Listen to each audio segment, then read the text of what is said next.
হ্যাঁ ছুটকি, কি হয়েছে মা? দাঁড়াও হয়ে গেছে। এ তো সাজগোজ হলো, এই দেখ 1টা বাজতে গেল, তাহলে এই ট্রেনটা আর ধরতে পারবো না, তোর মাসির বাড়িও আর যাওয়া হবে না। দাঁড়াও হয়ে গেছে হয়ে গেছে, চলো চলো চলো। হয়ে গেছে? হ্যাঁ চল চল চল চল চল।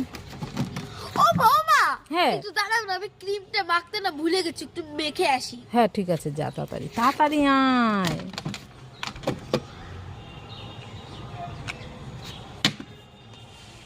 মা চলো চলো।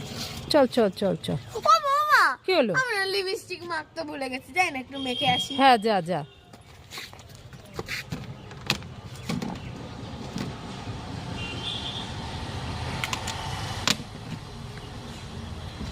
মা চলো চলো চলো। চল। ও বৌমা দাঁড়াও, কি আমি হলো? নেল পালিশ করতে ভুলে গেছি, একটু নেল পালিশটা পরে আসি। আর তুই পর ভালো করে, আর যাবো না আমি বেড়াতে, তুই পড়তে থাক, তুই সাজতে থাক, আর যাবো না।